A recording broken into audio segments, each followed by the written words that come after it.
You're listening to SM Media, the number one place for exclusive Scottish football content.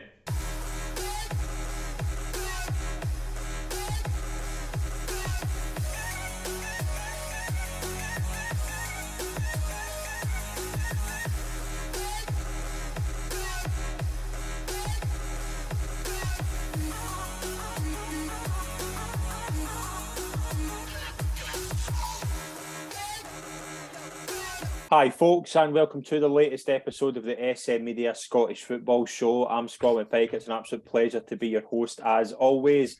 I'd like to welcome this week's special guest. A pleasure to welcome onto the show, Des McKeown. Des, welcome to the show. It's a pleasure to have you on. Thanks, Scott. I'm really looking forward to this. How you been? All good, yeah.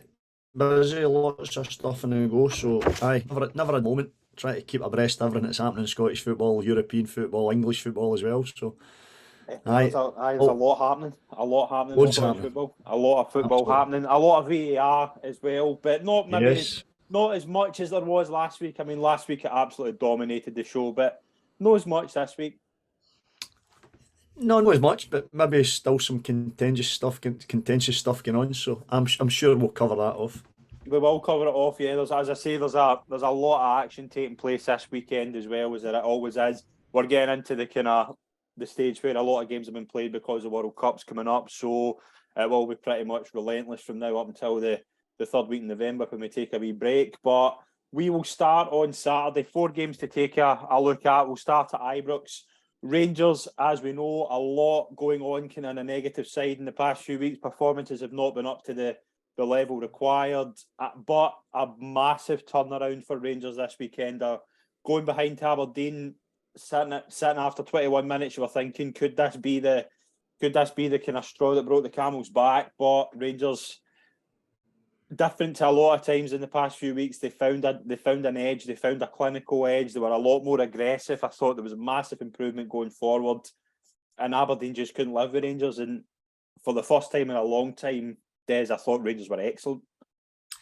Yeah, and listen, I think, Scott, there's been a huge amount made of Rangers' results in Europe, more than anywhere else, because I think since Celtic beat Rangers, I think they've won 5 and drawn 1, which was only last week at Livingston, clearly, or against Livingston. So in ordinary terms, it probably wouldn't be the perceived mini crisis that a lot of people would believe you have at Ibrox. But when you look at yesterday's statistics, I had a quick glance at that: 36 shots on goal, I think 13 on target from the highlights that I saw. Other than Connor Barnes' goal, as you said, after 21 minutes, it looked like it was one-way traffic, and Rangers really did look as if they were going to score at will. And had it not been for some last gasp defending, a couple of poor finishes, I think it could have been, even more convincing. So I think with Rangers winning so comfortably, it's now a question of whether they can actually do something in the European game during the week to keep that positive momentum. And if they can do that, they then get into St Johnstone game next week. I'm sure they'll be full of optimism and full of confidence going into that. I think as well, Des, it's not. I don't think we're sitting here saying Rangers have won 4-1 against Aberdeen, everything's rosy. We know that's not true. You need to build on results like this. But it'll be pleasing for the Rangers fans and Giovanni Van Bronckhorst in particular, the fact that they are capable of these performances. It's not a case of the past few weeks where we've seen Rangers been quite really slow. The handbrake's been on. They've not been playing very. I mean, we think of Celtic. I say it all the time. We think of Celtic. Their first thought is to get the ball forward, quick passing, quick feet. That we weren't seeing that from Rangers in the past few weeks, but they are capable of it. As you see yesterday, it was so much a breath of fresh air, really.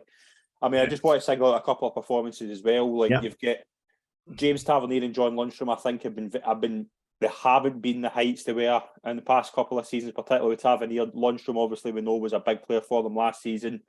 But they looked a lot better yesterday. Now, whether they've shaken off their niggles that we kind of think they have, or they just looked a lot better. And I think I'm of the opinion when those two play well, Rangers play well. Listen, I don't think there's any debate about that, Scott. I mean, the big thing for any footballer at any level is confidence. And listen, the boys inside the dressing room will know that the performances, not necessarily the results, but the performances probably haven't been at the level they performed at last year. We know that they lost, two very, very big players in the summer. They lost other players, but two in Calvin Bassey and Joe Aribo. The other players have taken a bit of time to maybe settle in. Sadly, for Rangers' perspective and Tom Lawrence's perspective, started really brightly but got injured. So there's been a wee bit of, Giovanni trying to find probably what the best group is to start games with. I thought some of the decision making in the build up to the goals from, for example, Tillman for the first goal was excellent, whereas in other games I think he's been quite wasteful and not been as on the front foot as he was yesterday. But it's interesting because I look across all the various different social media platforms and keep an eye across a lot of the comments that are going across some of the team selections, and some of the Rangers fans were starting off yesterday prior to the game. Two central defensive midfielders. We need to be more attack minded. But when you've got Tavernier playing as an outside right, you've got Barisic almost playing as an outside left when he comes on, and you've got three other forwards plus a midfielder, making up ground.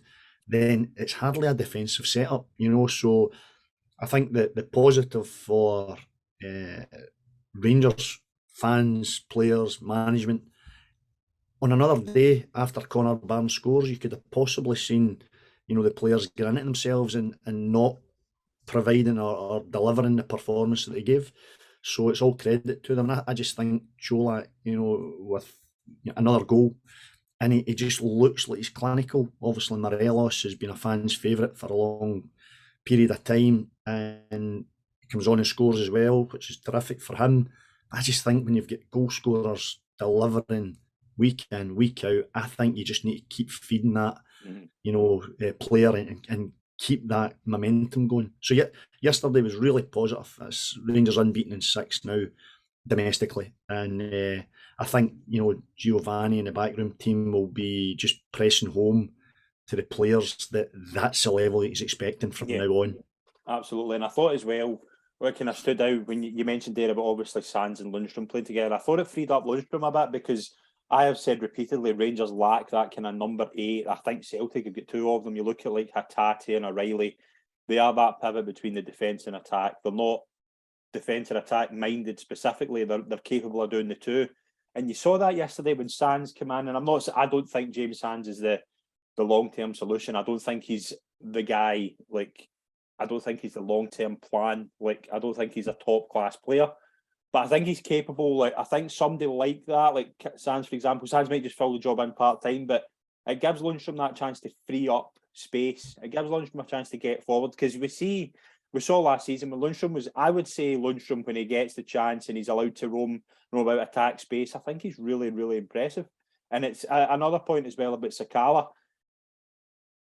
I don't think Fashion Sakala knows what he's doing 2 seconds ahead of it, but he's always trying to get forward. He's always direct, and that's what you want to see. You want to see Fashion Sakala. I don't think's the finished article, not by a long shot, but he's shown a lot of when he's getting chances to come into the squad, he's coming straight in, and he's not, obviously there'll be times he infuriates Rangers fans, but he's coming in, he's making a mark. You saw yesterday, he's getting the assist. On a better day, maybe had a couple of goals. I thought he missed a real clinical chance. I think on a better day would have finished it. And it's just that thing as well. There's so much to be positive about. Injury record for Rangers are now horrendous. I don't know if they're playing British Bulldog or something in training, but you wonder what's going on. But there's a lot of positives to take out, and there hasn't been for the past few weeks. Yeah, and I think that's what Giovanni will kind of major on. I think that's what the players will major on. And in reference to Sands, I feel a wee bit sorry for James Sands, because he's come in and he's been kind of moved around, and he's almost been that little bit of a utility guy, whereas he's not really been given the chance to establish himself in that central midfield area, which is where we believe is potentially his strongest suit. Sakala, absolutely. The one thing's for sure: if Sakala comes on, he'll get into a position to do something. Whether he does it or not, but he'll terrify people because of his pace. You know, he's direct. He likes to get shots away. So the fact that, you know, yesterday went so well for Rangers, I think it's now a question of them, as we've spoken about, you know, trying to make sure that the game during the week, they try and put in another positive performance then, and then it's full tilt onto the league campaign prior to the World Cup, so that they can get as many points on the board as possible. Absolutely, a big win for Rangers. Aberdeen obviously had a terrible day at the office. They went in front, and just that was really all they did. They didn't have a good game at all. It was they struggled. The back three just struggled. The Rangers were relentless all afternoon, and Aberdeen just couldn't handle it. And again, Aberdeen aren't going to get judged in games against Rangers or Celtic. They're going to get judged in how they got on later on. And they've started okay. They've had an up and down kind of couple of months, but they're still sitting in fourth place. They're only a point behind Hibs. They'll be, although it's been a terrible day, they'll still be sitting after 12 games. They'll think they're in a decent position. Listen, I know Jim well, and I know that he'll be demanding a huge amount out of his players. He'll be the first person to say that yesterday wasn't good enough. You know, he's very honest in his assessment of games. My one wee fear is that's 4 goals at Ibrox, 4 goals against Dundee United, 3 goals against Motherwell, 3 goals against Hibs. They lose goals in batches. You know, it doesn't seem to be it's no 1-0 or 2. That would, for me knowing the way Jim is, I'm pretty sure that will be a concern in terms of trying to stop those wee glut of goals getting in, and hopefully, you know, for his perspective as well, they'll be able to get a run of results which can throw them right into the mix for Europe for next season. Yeah, absolutely. Another team that stood out on Saturday was Hibs, a 3-0 win over St Mirren. Again, Hibs were coming in a bad run. They'd lost their last 3 games. St Mirren were coming in good form. They've obviously had a really good start to the season. But when you look at Hibs, just how well they played, they were thoroughly impressive on Saturday. A really, really good performance.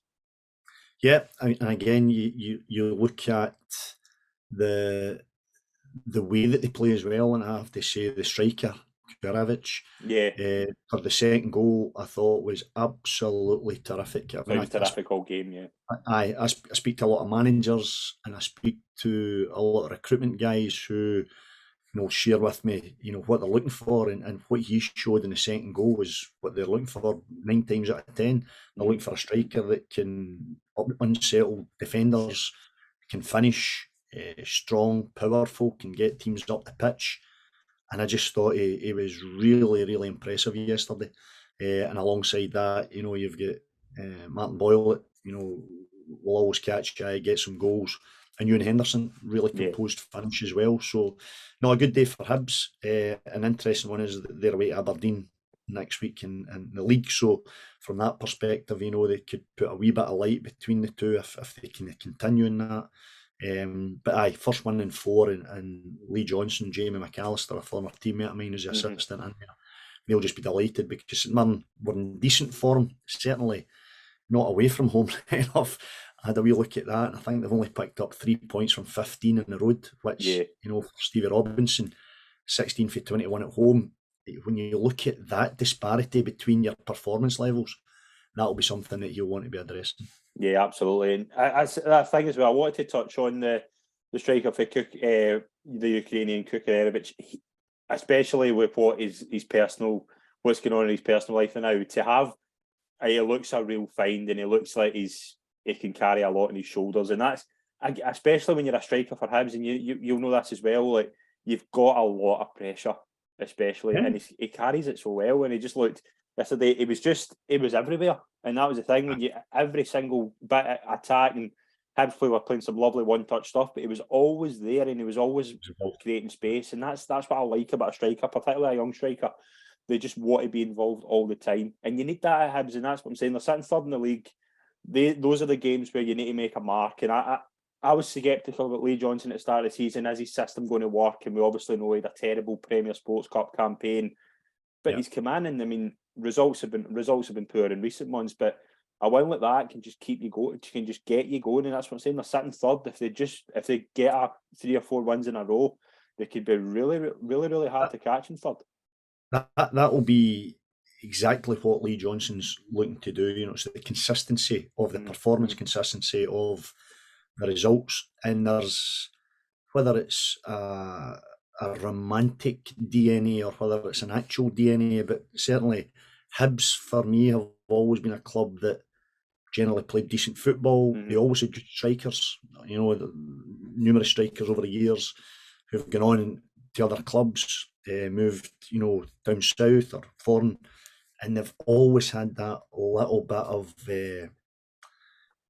swagger, maybe the wrong term, but a bit of Glasgow Gallus, I suppose, and they were always good in the eye. And I think where Lee Johnson is trying to get them to is to be that, but also to be strong at the back. I think they need to kind of make sure that they don't give teams the opportunity to go and take goals off them. And certainly yesterday would suggest, because St Mirren were limited to one or two chances, pretty comfortable in the game. Hibs, that'll be one again that Lee Johnson will just want to build on.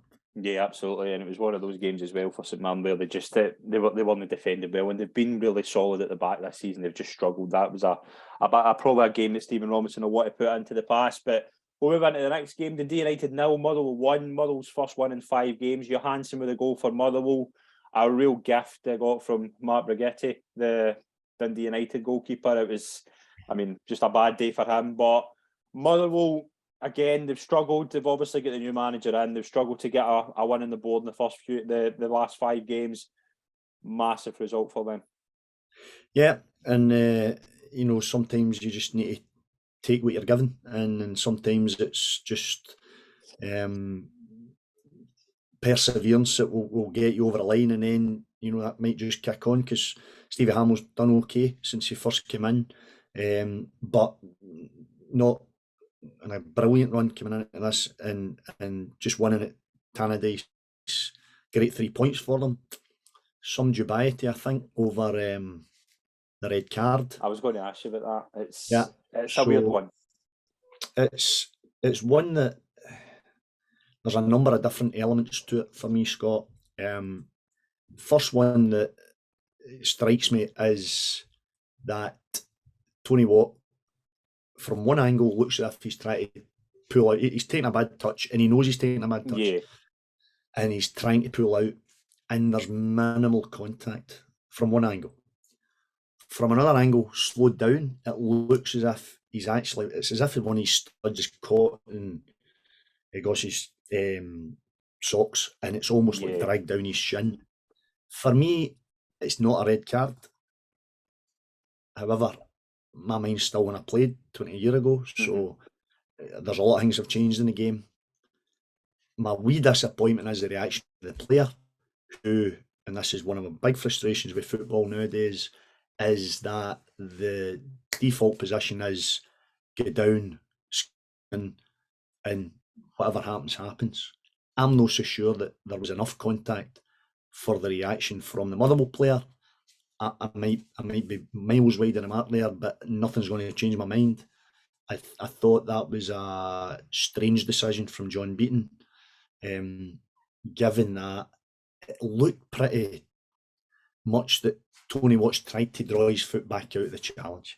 And if there's some sort of connection, then football is a contact sport. Yeah, it's no stamped. I felt really sorry for Tony Watt, and I just thought that VAR was meant to be in the game to make sure we get these ones right, and I'm not sure we get that one right.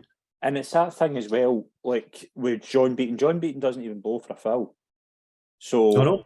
How? And this is where VAR, I think, this is the teething problems they're talking about. It takes, I think it took about 3.5 minutes to. That should be quick. That should be a lot quicker. We saw that last week at the Hearts Celtic game. It shouldn't take that long. If VAR think it's the referee needs to look at it, get him over straight away, and then he makes a call. A red card should be a fairly straightforward decision. Correct. And I know they're not, but a red card shouldn't take. You should be able to look at one shot at it from whatever angle and just say, no, listen, it's a red card. He's connected. He's caught him halfway up the shin. He's went in straight leg. Whatever it was, I just think the whole dynamic of Tony Watt's body is, he's actually trying to come out of that challenge. So if it's a yellow card for being,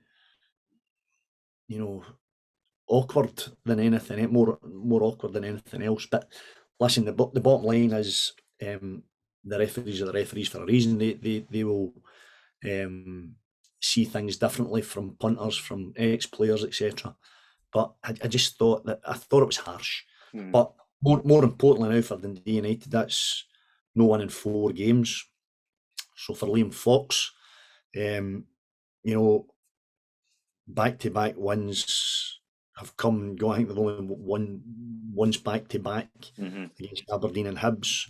So from that perspective, next week, I think it's Celtic away. They play Celtic at Parkhead, yeah. So, it's unlikely, and I'm using that perhaps too strongly, but the way Celtic are playing at home, it's unlikely Dundee are going to get anything there. And again, they're not going to get judged in that.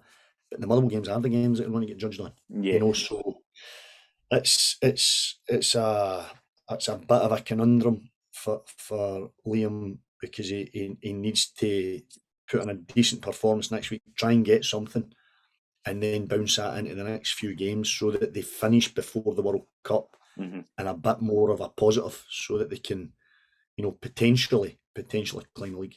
Yeah, and it's one of those games as well. I think Dundee United, it was a struggle after losing a man, and I think Liam Fox will take. I saw his interview in Sports Scene. He'll take a bit of confidence for the fact that they did try. They were creating a couple of chances. They were really unlucky not to get an equaliser. They were putting crosses into the box, and in a better day, you would think they would maybe just get something out of the game. But it's tough, because I think because of how poor they've been. Just for example, if Kilmarnock had won, they could have been. They're 3 points behind Kilmarnock, obviously levelling points with Ross County, but obviously they've got a goal behind. You don't want to fall too far behind now. I think that squad's capable of getting a run going. I think they've got a really good squad, maybe just underperforming, but you don't want to fall too far behind, especially when a lot of teams above you. You look how compact that 6th to 10th place is. There's only 4 points between that. You don't want to fall too far behind that too early, because then you're having to rely on a run, and when you're relying on getting a run to get yourself up the table, it very rarely goes well. Generally goes the other way. Exactly. But for ever and eternity, if people have had games in hand later on in the season, we've got games in hand, but we'll be able to put a positive running. It generally works the other way. The one element has been that they've not quite met the levels that they probably had last season in terms of coming into the division and doing really well, surprising a real number of clubs. But I think it's still pretty not pretty compact, but from 7th, 8th down the way, there's still plenty of time for them to do it. But as you said, you don't want to be 6 or 7 points dropped off by the time that we start again after the World Cup. It's important that momentum is everything in football. It's one of the oldest cliches, but it's true. Winning's a habit, losing's a habit. So you'd much rather be winning games and getting some sort of consistency to your performance. And that's what Liam will be striving for, So he needs to, first of all, go to Celtic Park next week and contend with that, but then have a look at the following games and try and pick up as many points as he can. Yeah, absolutely. We'll move into the final game on Saturday. St Johnstone won, Kilmarnock 0. Kilmarnock's run of unbeaten. I think they've only lost one game in October. I think they lost in the 1st of October, and they've been unbeaten since. So they've been in a good run, but it came to an end. An early Ash Taylor own goal, and St Johnstone, a huge 3 points for them. Now, this wasn't. I've spoken to a couple of fans of both clubs over the weekend. This was not one for the neutral. This was a very boring game. Not a lot happened. Two ways of looking at this. I think Kilmarnock will be gutted. Obviously, their run's come to an end because they've done really well. As I say, they've climbed up the table a wee bit. They've went in a wee run. They're obviously sitting in the semi-finals of the Cup. But St Johnstone, again, just that second one in a row, a huge 3 points, because these are the games that you're judged on. These are the Kilmarnock and St Johnstone are very similar in terms of where people think they'll be positioned in the league. St Johnstone will take a lot from this game, and it wasn't a spectacle. I think one goal was absolutely going to settle this game, and St Johnstone were a better team in the day and got the massive result. And listen, I think given that, I think that's their first back-to-back League One Yeah. this season. For Callum, he'll no care, how they get the win. It's just that they're building on the Hibs victory. So that's two massive results for them. And if you consider, without those 6 points, they're languishing. They're down there. So from that perspective, it's huge for them. Knowing Derek the way that I know Derek, he'll just be really disappointed because they didn't really do enough in the game. From what I saw and from what I listened to, and I spoke to a couple of people who were at the game, didn't do enough to actually go and really, enforce themselves on it. They did create 2 or 3 chances, and on another day they might have got an equaliser. But both clubs will use that as a barometer to, where they're maybe not where they're likely to be, but as you said, that they will probably be judging how their season's going by how they get results against the St Johnstones, the Ross Counties, the Motherwells, or whoever it might be. So I think it was a sore one for Kilmarnock, but just a brilliant 3 points for Callum. And again, I think Callum's next game is Rangers at home. Yeah. So that's one that, if they pick up anything from, they'll see it as a bonus. But listen, they're stuffy. I think that's 3 clean sheets in the last 4 at Perth as well. So they're not losing a lot of goals. They don't score a lot of goals, certainly, but they're not losing a lot of goals. Whereas Kilmarnock, they can bounce back, and I think they've got Livy at home. So they'll just be moving forward on it in that game and try and pick up 3 points there and try and get moving again. Yeah, VAR certainly played its part in this game. There was a red card shown to James Brown. James Brown, it's downgraded to a yellow. I kind of agree that it should have been downgraded, but I understand why he's shown red, because from the angle the referee's at, it did look a shocker. And polar opposite to the Tony Watt one. It's an interesting kind of comparison, because where John Beaton doesn't even blow for a foul, the referee at Perth straight away he's out with a red card, and I was quite surprised actually to see after at full speed. I was a wee bit surprised that they actually even called it for VAR. But listen, if that is why we've got VAR and it stops incorrect decisions like that getting made, then that's great, because you don't want players, going off the pitch, being suspended on the back of someone seeing it from one angle, but actually when you really look at it, there wasn't that much contact. Surprised that happened, I have to say, but I think it was a right decision, having watched it slowed down and framed. Again, it's if you're going to use the technology, then you might as well use it properly. And that's what we want. We want it to be used to. If it's a tool for it's not going to re-referee the game. It's a tool for the referees to see things from a different angle. It's worked there. With the next decision that VAR gets involved in, with the header that Donnelly scores for Kilmarnock, I'm not so sure. Derek McInnes was very unhappy about it in his interview, when he said that I feel there was nothing wrong with that goal. There's contact. There's a case for a foul. Is that not a foul we see in every single box when there's a set piece? Do you know what I mean? It's this thing of what do you want? Do you want a contact sport? Do you want? Because you're not going to tell me that every single corner or free kick in the box, nobody's going to be wrestling about and things like that. It's just football. So isn't denying a goal? It's a tough one. If it had happened at the other end, then I'm sure opinions would have been different, and that was definitely a foul. I get frustrated. I'm going to go on a rant here. I get frustrated with the amount of input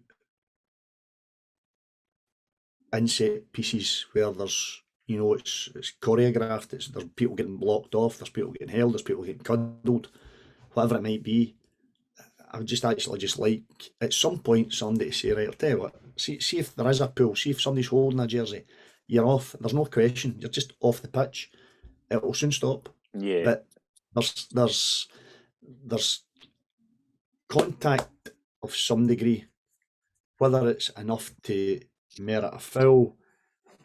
It's from an angle, from what I see, it was difficult to see. So I can understand why Derek would be disappointed. I'm pretty sure he would have been arguing the other side of the coin had it been at the other end, though. Yeah, and it's that thing as well.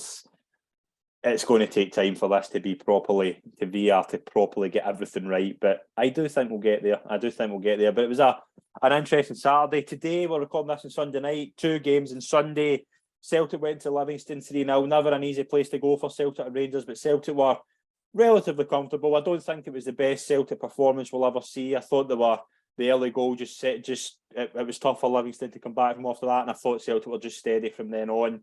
Kyogo gives Celtic a lead. I think after he missed a lot of chances on Tuesday night. I think just to get him to get a goal, you saw the relief in it to get him the world of good. Second half, they come back at it again, just come straight back out. Greg Taylor gets his goal. Greg Taylor's been in terrific form, and obviously Giakoumakis missed a penalty, but Jota makes it 3-0. Relatively comfortable from Celtic. I don't think it was the best. I don't think it was Celtic at their best, but I don't really think they needed to be, because once they scored the early goal, as we know, Celtic scored early. Not a lot of teams can keep up with them. Yeah, and again, Ange Postecoglou makes some changes. He's rotating his team, he's rotating his squad. There's bodies coming in, bodies getting out. They did it at St Mirren a number of weeks ago, as we know. They never had any cohesion at all, but they never get an early goal at St Mirren, so that never really gave them a chance to settle. Whereas you're right, Kyogo scores a far harder chance than other ones that he's missed recently, but just shows the quality. I thought the actual passing and the run from Kyogo was terrific. Exactly what we've expected from him since he's arrived. Tremendous finish, and I just think at that point, Livy are up against it, because take away the draw at Ibrox the previous week, which was a terrific result for them. I think 1-1-5. They're not scoring a lot of goals, and then Celtic have got the quality to be able to dictate the tempo, dictate where the game's getting played, and I didn't really think Celtic had any major pressures on them. No. You're always looking to get the second goal, so it just settles it down a wee bit. And Greg Taylor, just remarkable. 100th game, I think, 100th start, and he scored last week, and he scored again. And I love watching guys who are kind of deemed the underdog or somebody that's going to be a squad player. I just love seeing them coming out and getting the credit that they deserve, because he's worked his tail off and he's been terrific, absolutely terrific. Different type of system from what he played at Kilmarnock under Steve Clarke. These inverted fullbacks, but he's become so composed in that area, and chipping in with goals and assists now as well. So just tremendous, and good to see from Celtic's perspective, Jota getting on the pitch, coming back from injury and scoring as well. So plenty of positives for Ange Postecoglou. Big Giakoumakis misses a penalty, which I think he was the only one that was that bothered about it, because again, he's a player that a wee bit like Cholak. Giakoumakis is desperate to score in every game he plays, and I love that. I love that about him. He just wants to be in that box. He wants to score goals. He'll be, a bit disappointed that he's missed the penalty tonight, but overall, I thought Celtic were really, really comfortable after the early goal. And for David Martindale, it's just put it behind you and move on. I think they've got Kelly next, so those are the games that Davey will be making sure his players are ready for, and it'll be a totally different type of game. And I think Livy, we know what they're good at, we know what they're all about, and that comes from Davey organising them ever so well and having them really fit and in your face. So from that perspective, I think they'll just leave today, move on to next week. Yeah, and it's an interesting point you made about Greg Taylor as well, because I've kind of thought this as well. Like the past couple of years, has he been that top left back? Is he going to be the kind of the main man going forward in that position? And when Celtic signed the boy Bernabé from Argentina, I thought, right, I think Taylor will maybe get pushed back. he's kicked on massively this season. He's used that. He's given himself fuel to then go on and improve his game. And you saw that recently. He's adding goals into his game. He looks a lot better going forward. He looks a lot more as well. He looks a lot better technically than he's ever looked as well. He's obviously been working in his ability and trying to get forward, because it's with a Celtic team, you're going to get plenty of chances to get forward. It's making use of your own part in that. And I think Greg Taylor's kicked on massively over the past few months. Listen, Scott, it's a good point you make, because there's certain players that, you know, when another player comes into the club, they can accept that's because I'm going to have to be second choice here. Listen, I got it every pre-season for 16 years. Yeah. I always went into a pre-season thinking, irrespective of who comes in, at whatever level I played at, I'm going to start. And as long as I started the season, it was up to me to then keep the jersey. Greg Taylor has embraced that challenge of Burnaby coming into the club, and he's get better and better and better. And it's interesting, I hear Celtic fans, you know, talking about how good he's been. I remember when Callum McGregor, as a young player, was in the team playing slightly further forward, and many Celtic fans were frustrated because he was seen to be giving the ball away, but he was probably the only player in the team actually trying to pick a pass and trying to link it through the strikers. Whereas he's grown into the role, and I think he's absolutely fantastic at what he does. Greg Taylor has gradually got better and better and better. And I would throw it out there, you know, who are Celtic going to sign that's actually better than Greg Taylor right now? Yeah. You know, at the money that Celtic are willing to spend, I don't know if they're going to find somebody better than Greg Taylor right now. So it's up to Greg to keep his performance levels at that standard. And there's no reason to think that he won't, because he's getting better all the time. He is, and it's that thing as well. And I think just in a settled Celtic team, as you say, they're making changes, but it's not like their system's changing too much. They're still, I thought today that like some Moy as well. I think he's come in and you know he's played at a good level. He's got that ability. He's got that kind of IQ and vision just to pick passes out. I thought today he was instrumental in a lot of things Celtic did, but it's a huge 3 points for Celtic as well. It takes them to back to 4 points clear of Rangers, and as I say with the World Cup, they'll not want to drop anything. They'll be wanting to keep that to a minimum of 4 points going ahead towards the break. But final game of the weekend in the Premiership, Hearts with a big victory as well, coming from behind to beat Ross County 2-1 at Dingwall. Ross County get their early goal with Jordan White, but Shankland and Halliday, they did it on Thursday night and they did it again. And a big 3 points for Hearts, because it's coming for a European game where they've won, and you could see they were quite balls to the wall in that game. To go there and get a victory, it's always good to go there and just get away with 3 points. Aye, and listen, it's, you know, Robbie hasn't had these sorrows to seek. They've had injuries. You look at the guys in the stand on Thursday night, Boyce, Halkett, a few others as well. So the fact that, you know, it's a first League 1 in 5, massive for them. And I think if you think a week ago, you know, they played Celtic and ran Celtic very close. You know, you've got a young man, Shankland's coming off the bench and scores a hat-trick in that game. He scored during the week. He scored, again, habit forming. You know, Lawrence, when he was Dundee United, scoring goals galore, and strikers feed off of that. You know, the more they score, the more they want to score. Confidence is everything to them. Andy Halliday chips in with another goal. So no, all in all, tremendous result for Hearts, and gives them, you know, that little bit of belief that, you know, the Aberdeens and the Hibs, I think Hibs are 3 points clear on the, I mean, it's nothing, you know, that can swing really quickly. For Robbie, it'll be about trying to get the consistency and to go into next week and winning a game again, and then get on to the next week and winning, and try and build up a run of victories. For Big Malky, it's no great reading, but, you know, I think it's 1-1 and 8. St Mirren next week, I think, as well. So no an easy game. There's no easy games for Ross County or St Mirren or Motherwell. It's every game's a different challenge, but I think Malky will be frustrated the fact that they get ahead in the game and then lose 2 goals pretty quickly afterwards. You know, by the 20th minute, they're 2-1 down. Whereas Jordan scores after 11, you think, right, okay, let's build on that. Boom, the legs are taken away from him. And it's that thing as well that you look through the kind of stats and that they've not actually played too bad in the game. And that's the thing with them all season. They've put in some really good performances, and it's just every week I feel as if I'm a broken record. They just don't take their chances. And they'll be sitting in the end of October thinking, with the performances we put in, how we sit in bottom of the league. And it's just that thing, it's all good putting the performance in. You need to be clinical. And you look, they had 15 shots compared to Hearts 11, 7 on target. But Hearts won the game. Hearts were more clinical. And that's the difference. That's the big difference for Ross County at the moment.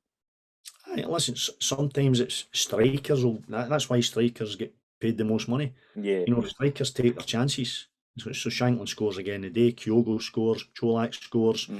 Juranovic scores for Hibs. You get through all the games and you see who scored not all the games, but most of the big results. You're thinking, right, striker score, and that Malky's one of his striker scores certainly, but I just don't know if they're getting enough, if they're scoring enough goals, because well, obviously they're not, because they're losing games or they're not winning games, but if they could just build on that early goal and just settle the game down and then just start to dictate the game.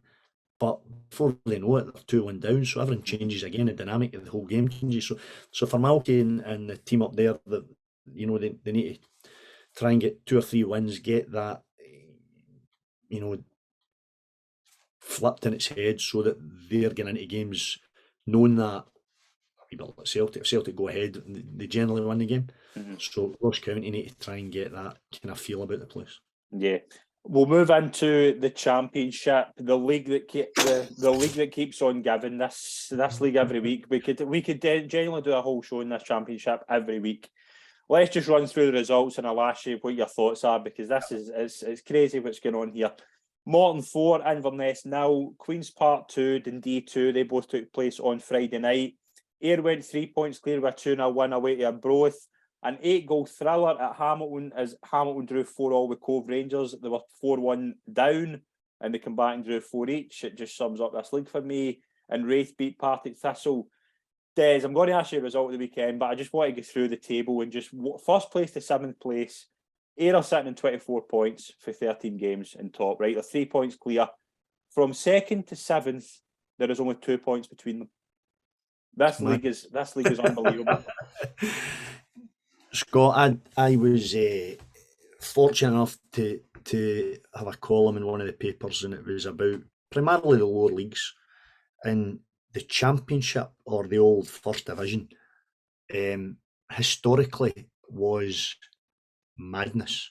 And it was because generally any of the clubs, and I mean any of the clubs, from January onwards could give themselves a chance at actually getting promoted, not necessarily getting relegated. It was just so tight. And even as it is just now, if the Accies or Arbroath go on a run of results, then there's nothing to stop them. Cove getting up, thrown right up into the mix. You look at the other side of it, and Thistle have now lost 4 games in a bounce. They've conceded, I think it's 3 4s and a 3 in those games. One of them's in the League Cup, granted.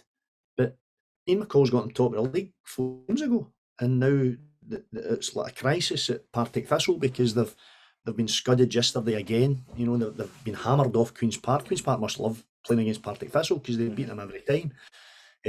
But the entire division is it's insane, because Inverness were going really well.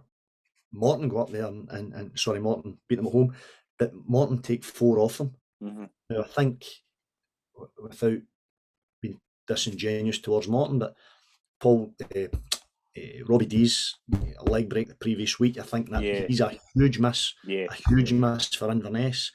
But the job that Dougie Emery's doing at Morton is just nothing short of sensational.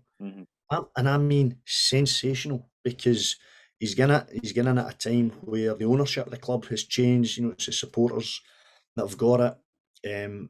I know from having dealt with the club in a number of different matters over the years that budget's no the best in the division. Mm-hmm. But what Dougie has instilled in that group of players is just, and it's Dougie Imrie personified. The team is Dougie Imrie, because Dougie was a fighter and a scrapper, and he worked his tail off for everything he got in his career, and fair play to him, he was terrific, great servant to a number of clubs, but what he's done there. But then you look at Ayr United and you think, geez, last year they were a whisker away from maybe going down the way. Yeah. And, they bring in Lee Bullen, who initially it didn't look as if he got a reaction, but certainly with the recruitment in the summer, and they were very ambitious. The chairman down there, David Smith, very ambitious, went and got Graham Matthew to come in and head up the footballing side. So Graham Matthew, along with Lee Bullen, deserve a huge amount of credit, because Ayr United are sitting pretty at the moment. There's just so many other stories, Queen's Park with Owen Coyle coming back to Scottish football and going along nicely. Dick Campbell, frustrated. I sat with Dick at a reserve game last Monday night, and he's saying we're not actually doing that badly, but last year we had Nobly up front, and he was a huge player for them the first half of the season, and they built on that. They've kind of missed out this season in terms of taking chances, and they've started to concede goals, which they hadn't done for 2 or 3 seasons. Jim McTerry, it's just magic. I think it's just it changes every week. You think, I never saw that coming. I suppose the talking point would be Dundee with, I think it's 2 wins in the last 6 league games. For the Dundee fans, that'll not be good enough, because Dundee, quite rightly, the Dundee fans will be thinking that they're one of the big fish in that division. So why aren't we delivering as a big fish in that division?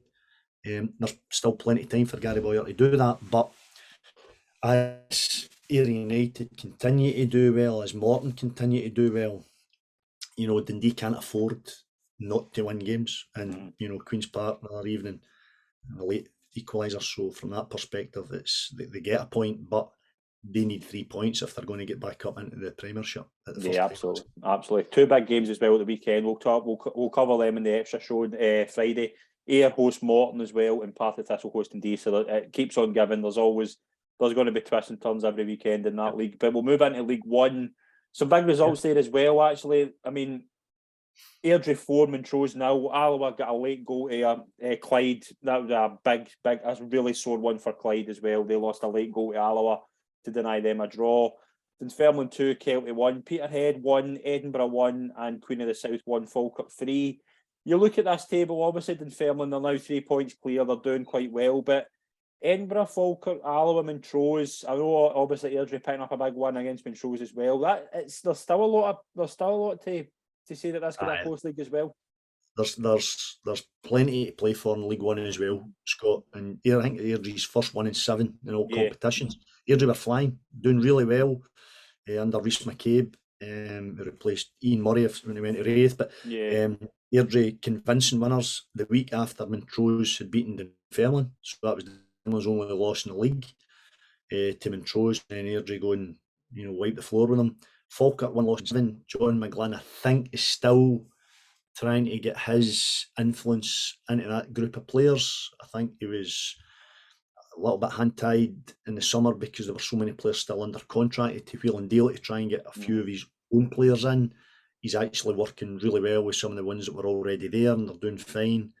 But Edinburgh, I think they'll be really disappointed yesterday, just with not getting the 3 points. But with all due respect, that again, there's no games in that division that you're entitled to think that you can just pick up 3 points. For Clyde, sadly, it's I think 10 consecutive defeats in the bounce. Danny Lennon, former teammate of mine's, been relieved of his duties at Clyde, so Alan Moore took over yesterday. But again, it's now Clyde need to start finding points very quickly. Yeah, absolutely. We'll move into League Two as well. Again, similar league. You look at obviously Dumbarton started absolutely flying, and then obviously had a wee bit of a dry patch. But they went to Annan yesterday, got a big win, 1-0. Stirling beat Bonnyrigg 2-1. So obviously that means that Stirling and Dumbarton are staying level at the top of the league. Big wins for East Fife as well. They beat Elgin 2-1. Stranraer beat Forfar 1-0, and there was a draw between Albion and Stenhousemuir. again, similar league, very competitive, but Stirling and Dumbarton, they'll be going at each other, and it'll be 2 big wins for them.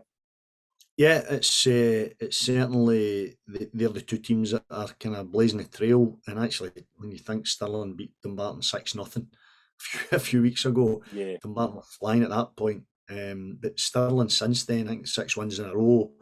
But for East Fife, a great victory yesterday, and the new manager in place, Craig McDonald. So I think that's 3 league wins in a bounce. yeah. Prior to Greg taking over, I don't think they'd won in 5, something like that. So they're coming good at this stage as well. But it would appear Stirling and Dumbarton are the two teams that are likely to be fighting out.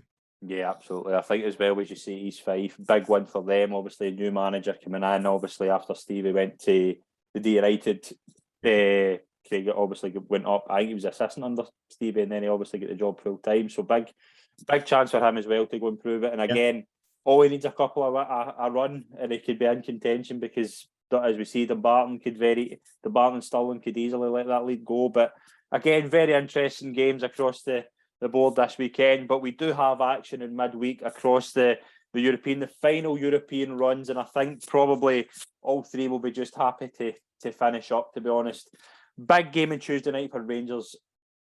They could avoid a massive drubbing in terms of, because I was listening to the phone in yesterday in Radio Clyde Saturday, and somebody brought up a really interesting point to me that I was in the car with. If Rangers win on Tuesday and Celtic lose against Real Madrid, Rangers have actually realistically had a better campaign than Celtic. Now, you can argue, have they? Probably not. I think Celtic have been a lot more encouraging. But it's just the way this works. Rangers could kind of put a lot of things to rest on Tuesday night just with a victory against us. I don't think they'll win 5-0 and secure third place. But they'll take a lot in.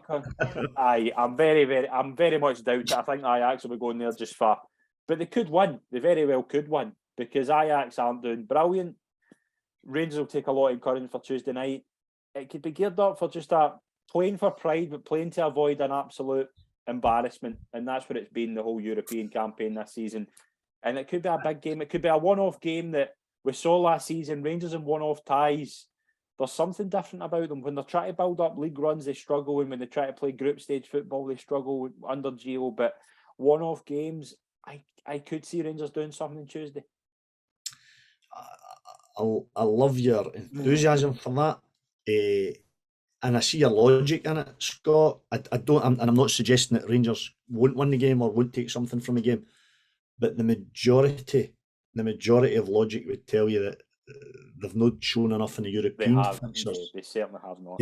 To merit that faith. However, football, as we're acutely aware, doesn't always work to logic. So I think, as I said at the start of the show, I think Giovanni will just be looking to build on Saturday's result against Aberdeen, and try and take something positive out of the game on Tuesday night. Whether that's a really good performance on the front foot, creating chances, but just not quite winning, or what he did last year. It wasn't quite not they shall not pass, but it was more disciplined. Mm-hmm. It was more counter-attacking.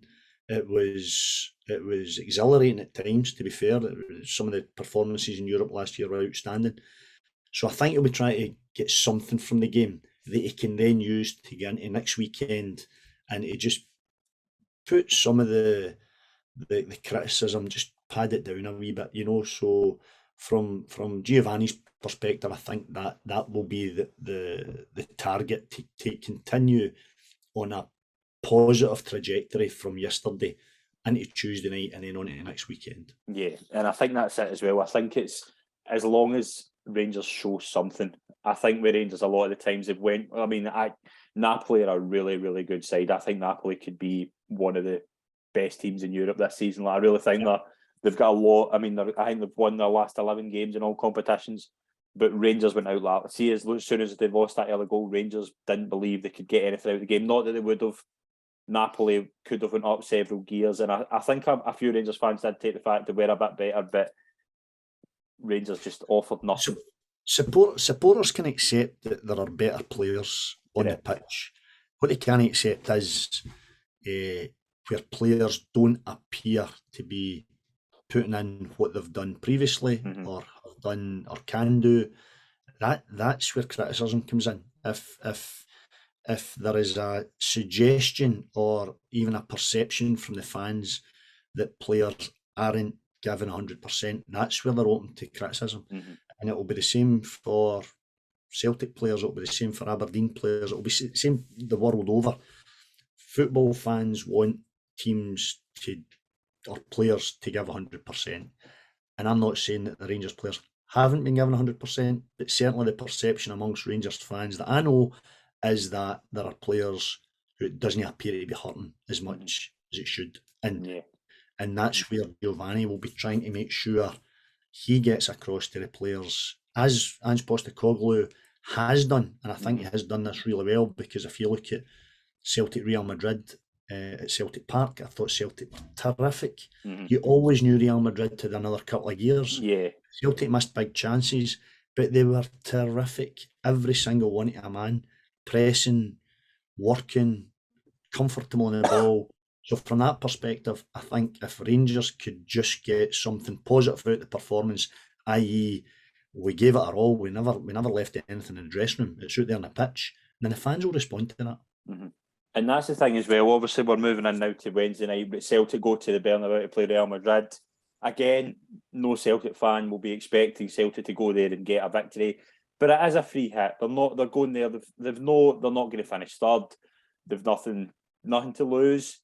But again, Real Madrid don't want to. They need a win to secure top spot in the group.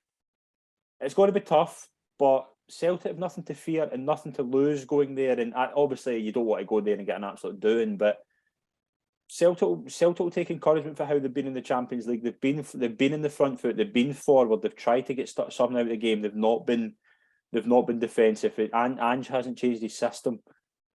How do you go? Do you go to the Bernabeu and just shut up shop and try and avoid a bad night, or do you go there and try and just go there for a bit of an experience just to try and play Real Madrid in the Bernabeu?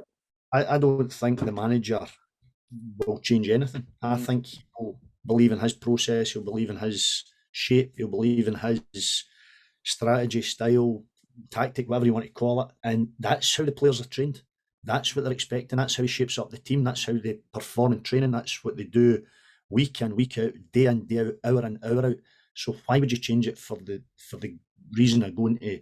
If they go there and they take a heavy doing, listen, the Celtic fans aren't going to crucify any of their players or indeed the manager or the board for that. I think that they'll go there and give it a go. Are they good enough to get something from the game? We'll find out very quickly. And on paper, probably not, because Real Madrid did to them at Celtic Park. What we're asking, can Celtic do that to Real Madrid and the Bernabeu? I just think the Celtic team will go about their business in the normal manner there. He preaches that you need to be comfortable on the ball, you need to be brave in the ball. So I don't think it's suddenly right, knock it long and let just everybody sitting behind the ball. That would be football suicide. It's intriguing. Can they get something? Listen, if they take their chances on the night, then the pressure's probably on Real Madrid because they need to win to finish top. But listen, it's two great fixtures, Tuesday, Wednesday, for different reasons. Because again, the positive Rangers will be looking for is exactly the same positive Celtic will be looking for. They'll be looking for something else just to, galvanise that team, galvanise the group, galvanise the fans, everybody pulling the one way, getting into the next league fixture. Yeah, absolutely as well. I think that's it. These games they've very little to play for. It's just a case of going there and getting a bit of pride. Hearts obviously go to Istanbul as well. Hearts again out, nothing really to play for. 3:30 kick-off on a Thursday, which is very unusual. But again, it'll be interesting. Again, Hearts will be going there. Istanbul were a good side when they played Hearts at Tynecastle. No fear. Just go there and try and give the best version of yourself, I think's the phrase Robbie Nielsen will look for. Robbie will just want to be building on the win on Thursday night, the win today, the positive performance against Celtic last weekend. So, listen, knowing Robbie and his backroom team as well as I do, they'll be expecting to go there and to win the game. It'll not be through lack of confidence or belief in his players. If it doesn't happen, it might just no night for them. But they'll be going there looking, it's an afternoon, they'll be going there looking to win the game, and just, again, a positive performance. And if it's a draw or if it's a narrow defeat, there'll be positives to take out of it. But I think Robbie and the backroom team will be, quietly hoping that they can get a victory, just to, again, another wee notch of positivity, so that they can then get into next week's league game. Yeah, absolutely. It's going to be another interesting week ahead, and we're going to wrap up the show there. Des, it's been an absolute pleasure to be on the show. Thank you very much for joining me. It's been a pleasure. Pleasure. Thank you. Thank you very much to everyone that's tuned in. Please follow us on social media. We have a lot of content coming out over the next week or so regarding Scottish football. We've got all the roundups, all the lower leagues coming out. Plus, we've got a West and a women's show coming out this week as well. So thank you very much to everyone that's tuned in, and we'll see you soon. Cheers.